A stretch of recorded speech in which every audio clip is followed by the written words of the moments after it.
함께 하시기를 축복합니다. 아일랜드 사람들은 아름다운 성탄 풍습을 가지고 있습니다.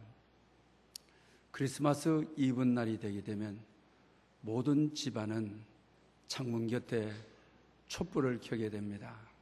그리고 창문틀을 조금 열어둡니다. 그 이유가 무엇이겠습니까? 마리아를 향하여 추운 겨울에 아기 누울 곳을 찾아 여기저기 마구간을 찾아다니지 마시고 촛불을 켜면서 당신을 환영하는, 그리고 창문을 열어둔 이 틈으로 우리 집에 와 주십시오, 이런 풍습을 가지고 있습니다. 그래서 이들은 모든 건물, 빌딩도 마찬가지고 호텔도 마찬가지고 창문마다 예쁜 초를 켜고 창문을 열어놓는 습성이 있다고 하는 것입니다. 사랑하는 여러분, 특별히 성탄절을 앞두고 우리 마음에도 마음의 촛불을 켜야만 되겠습니다. 그리고 마음의 문을 열어야만 되겠습니다. 그리고 성탄을 통하여 인류를 구원하기 위하여 아기 예수님으로 오신 그분을 내 마음의 골방이 준비되어 있습니다. 내 마음의 방을 정결하게 두었습니다. 이제 아기 예수 그리스도께서 오셔서 내 마음의 골방에 유해 주십시오. 이런 마음과 자세가 성탄을 준비하는 자세라고 할 수 있습니다. 이번 성탄에 여러분 마음의 골방에 아기 예수 그리스도가 잉태하는 축복이 있으시기를 축원합니다. 조니 랩이라고 하는 분이 남김없이 내려놓음이라고 하는 사업가였습니다. 근데 그의 아들은 미술 애호가였습니다. 그래서 사업가인 아버지와 하나뿐인 독자인 아들과 세계 전국을 돌아다니면서 좋은 미술품을 구입하는 것이 취미였습니다. 이미 소장하고 있는 것도 10억 달러가 넘는 엄청난 많은 작품을 가지고 있는 것입니다. 그런데 어느 날 나라에 전쟁이 났습니다. 아들이 국가의 부름을 받았습니다. 그리고 전투에 나가서 아들이 죽었다는 비보를 받게 되는 것입니다. 그런데 아들의 죽음도 부상당한 병사 친구를 보호하여 다른 곳으로 데리고 가다가 전사를 당했다고 하는 것입니다. 그리고 세월이 많이 지난 다음에 자기 아들의 도움을 받아서 살아난 이 병사가 찾아왔습니다. 그러면서 군대 생활을 같이 할 때 전우로서 초상화를 그렸는데 당신 아들의 초상화입니다 라고 내놓았습니다. 아버지가 얼마나 감격했겠습니까? 군대 생활을 같이 했던 그분이 미술을 전공하신 분인데 또 자기 아들이 그 친구를 살려준 건데, 그리고 세월이 지난 다음에 아들의 사진을 그려왔으니 얼마나 고맙겠습니까? 아들의 사진을 앞에 두고 한없이 우는 것입니다. 아들을 그리워하는 것입니다. 그러다가 그만 이 사업가인 아버지도 세상을 뜨게 되어지는 것입니다.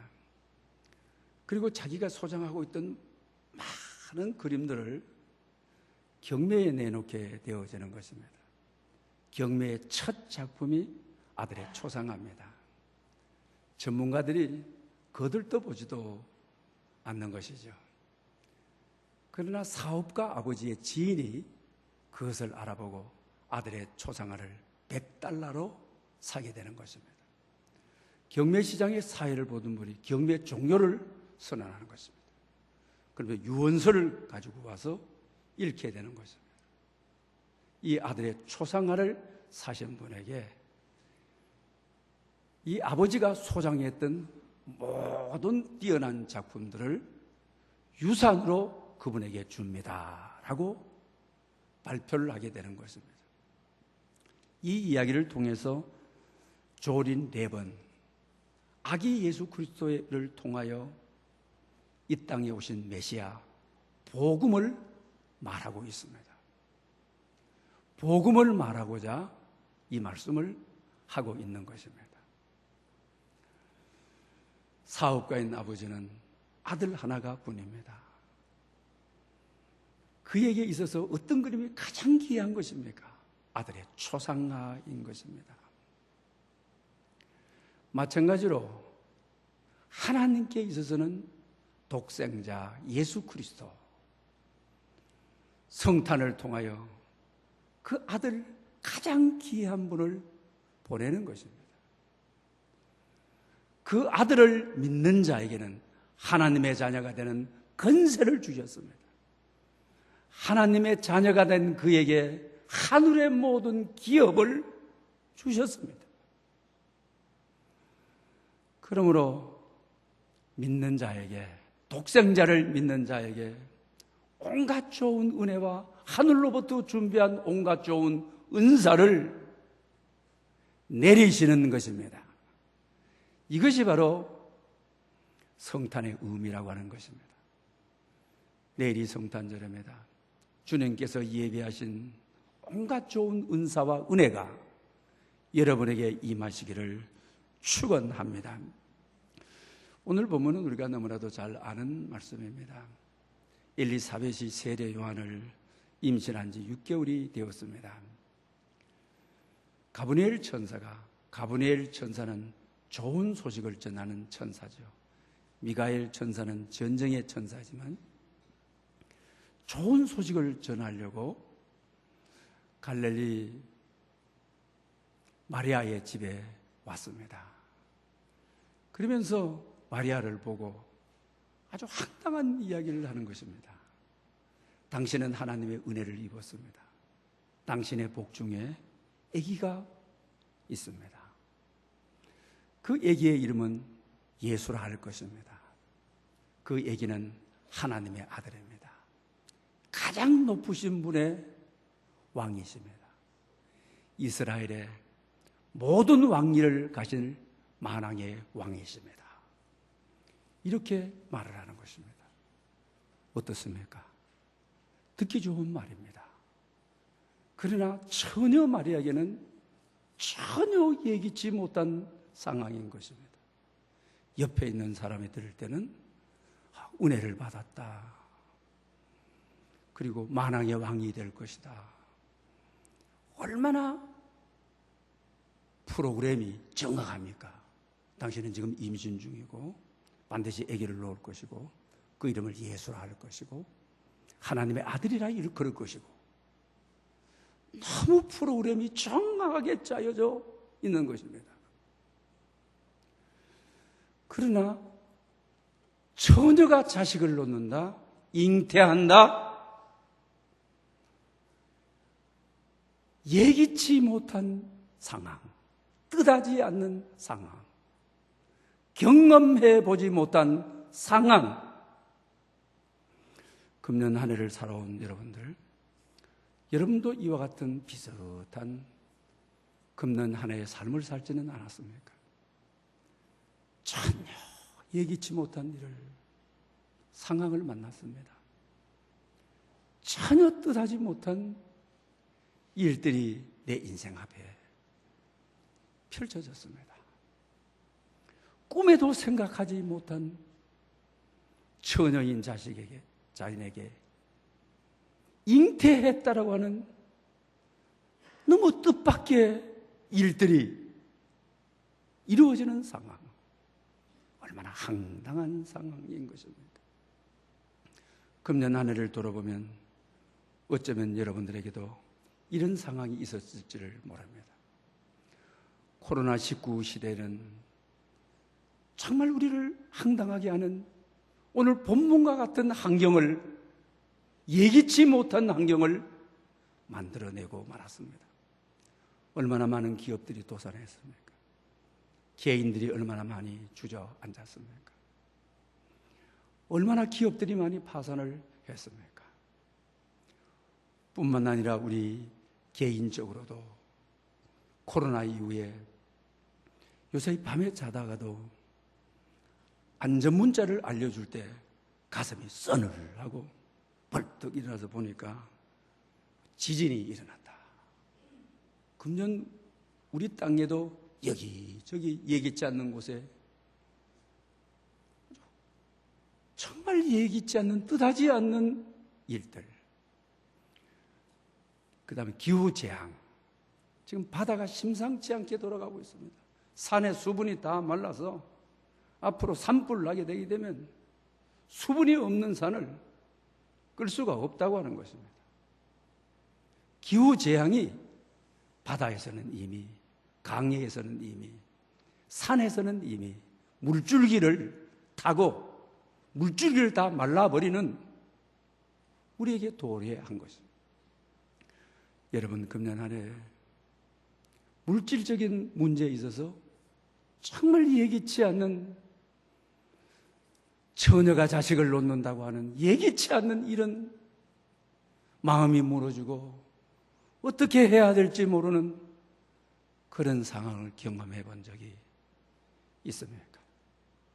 경제적인 관계 속에서도, 가족과의 관계 속에서도, 우리가 삶의 모든 관계 속에서도 이런 일이 내 인생에, 어떻게 뜻하지 않는 이런 일이 내 인생에 있을 수 있단 말이야.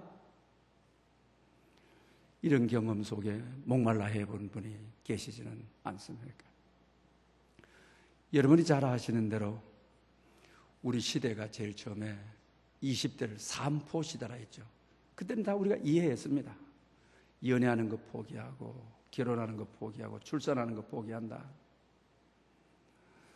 얼마나 우리 시대가 예기치 못한 세상으로 돌아가면은 가장 인생의 기본적인 것들을 포기해야만 되는 것입니까? 그러다가 조금 있어서 오포 시대가 되어지더라고요. 돈이 없으니까 관계를 포기한다. 바깥에 가서 사람들 만나는 관계, 이런 거 필요 없더라. 그 다음 내 집 마련. 그래서 오포가 되어진 것이죠. 그러다가 7표 세대가 되어지더라고요. 미래에 대한 꿈을 버렸다. 비전을 버렸다. 무섭지 않습니까? 아무리 포기해도 미래를 버리지면 안 돼. 희망을 버리면 안 되잖아요. 그러다가 M4 시대라 해서 모든 것을 다 포기해버렸다. 삶의 존재의 이유를 포기해버렸다. 내일을 살아가야 될 희망과 꿈도 포기해버렸다. 이것은 20대만 아니고 MZ세대만 아니고 모든 세대에 걸쳐서, 또 언론조사에 의하게 되게 되면 비그리스도인들만 아니라 그리스도인들도 모든 걸 다 포기했다. 이렇게 예기치 못한 시대를 살아가고 있습니다. 절망 시대를 살아가고 있습니다. 오늘 이 예기치 못한 상황 속에서 마리아가 대하는 지혜 속에 오늘을 살아가는 길을 얻고자 합니다. 뜻하지 않는 많은 일들이 자연을 통하여, 환경을 통하여 계속 일어나고 있는 이 시대에 마리아는 예기치 못한 시대를 어떻게 반응하고 어떻게 나감으로 승리했는지를 알아보고자 하는 것입니다. 가브리엘 천사가 계속 마리아에게 말을 걸어갑니다. 엘리사벳도 임신하지 못한다고 했는데 임신한 지 6개월이 되었어. 가브리엘 천사는 주위에서 계속 믿음을 돋워 줍니다. 예기치 않는 이 절망의 시대에 무너지지 않도록. 그러면서 오늘 보면 30절절에 아주 핵심적인 이야기를 합니다. 하나님의 말씀은 능하게 하지 못하심이 없느니라. 할렐루야. 무슨 말입니까? 마리아는 재앙이 내려야 될 시점에 있습니다.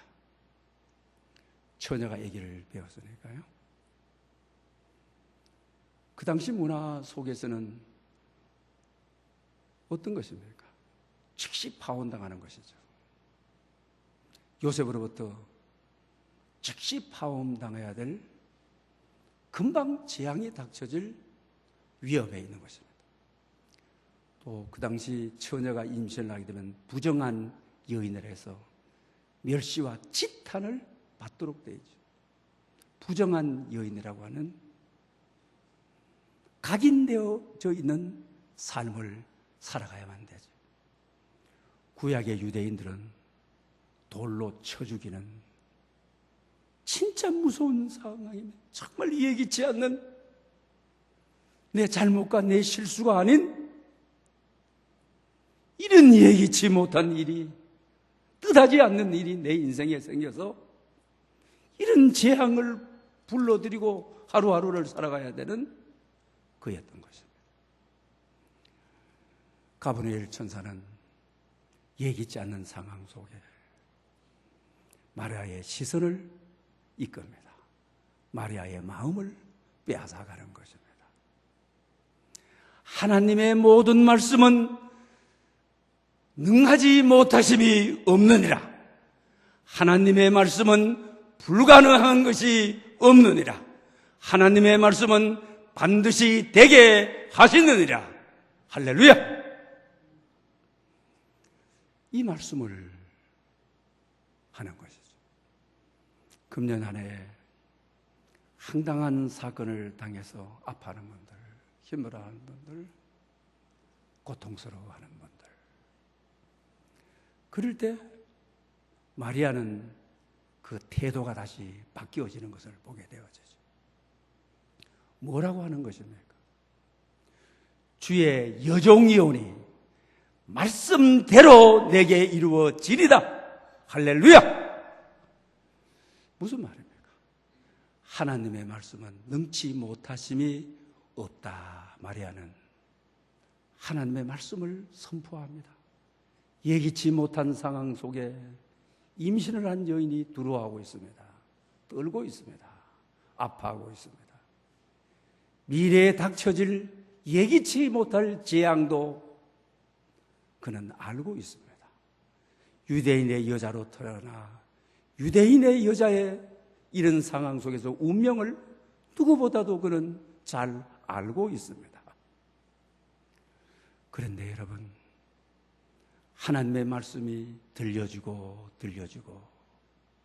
천사의 소리를 통하여 들려질 때 나는 예기치 못한 상황이지만 하나님은 계획하신 일, 처녀가 성령을 통하여 메시아가 태어나는 너의 방법은 황당하고 수모고 금방 재앙이 하늘에서 쏟아질 것 같지만 하나님의 때에 하나님의 방법으로 하나님의 계획으로 마음의 문을 열고 말씀을 받아들이니까 나는 수치스럽지만 이 황당하고 감당하지 못할 예기치 못한 이것은 내 마음이고 내 계획이지만 하나님의 마음과 하나님의 계획과 하나님의 뜻은 말씀대로, 하나님의 말씀은 불가능함이 없다. 처녀가 아들을 놓는다. 그분이 예수다. 그분이 메시아다. 그분이 인류를 구원하실 분이다. 그분이 그 어머니가 누구시냐? 만세에 복 있는 어머니라 성경은 그렇게 표현하고 있는 것이죠. 사랑하는 여러분 가운데도 예기치 않는 일들을 재앙이 쏟아지는 것으로 이해하지 마십시오. 예기치 않는 사건 때문에 힘들어하고 주저앉아 있는 분들, 내 입장에서는 예기치 않는 상황이지만 하나님의 입장에서는 하나님의 계획이, 하나님의 섭리가, 하나님의 방법이, 하나님이 원하던 때에 하나님께서 원하신 장소에서 이루어지고 있는 것을 영의 눈으로 바라볼 수 있는 오늘의 이 마리아의 상황이 만세에 복 있는 어머니가 되는, 만세에 복 있는 삶의 자리가 되는 그런 축복의 자리가 될 수 있도록 축원합니다. 불안해한 일들이 우리를 조여올지라도 지금은 너무 황당한 일이지만, 뜻하지 않는 일이고 힘드는 일이지만, 그러나 하나님의 계획을 진행하고 계시는, 하나님께서 하나님의 일을 하고 계시는 그 순간이라고 하는 것을 영적으로 감지하는 그런 영적인 사람이 될 수 있어야만 되겠습니다. 아무것도 보이지 않고 삶의 모든 문제가 우리를 힘들게 할지라도 포기하지 않는 오늘을 살아가는 여러분 될 수 있기를 축원합니다. 첫 마음으로 걸른 길이라고 하는 책이 있습니다. 이분은 일본에서 많은 삶을 살았습니다. 그러다가 신주단지를 일본에서 가지고 국내에 들어와서 살았습니다. 그래서 신주단지가 복을 주시고 은혜를 준다고 생각을 했습니다. 그런데 생활을 하면 할수록 가정이 꼬이고 잠을 자지 못하고 얼굴이 자꾸 새카맣게 타들어가고, 어느 순간에 복을 주는 저 신주단지가 재앙을 내리는, 그것을 바라보면 몸이 완전히 굳어져 버리고 할 말도 다 잃어버리고. 그래서 옆에 교회가 있는데 저 신주단지를 내가 갖다 버릴 수가 없다. 그래서 교회 사무실을 찾아가서 교회에 누가 계시느냐고, 내가 일본에서 신주단지를 가지고 와서 섬겼는데 어느 순간부터는 항상 그곳에서 재앙이 나오는 것 같다고, 나는 저 신주단지를 버릴 수가 없으니까 오늘 여기 누가 계시면 오셔서 신주단지를 버려달라고 했습니다. 그럼 좀 이렇게 아주 엄하게 말씀하시니까 교육자들도 좀 떨리고 겁이 났습니다.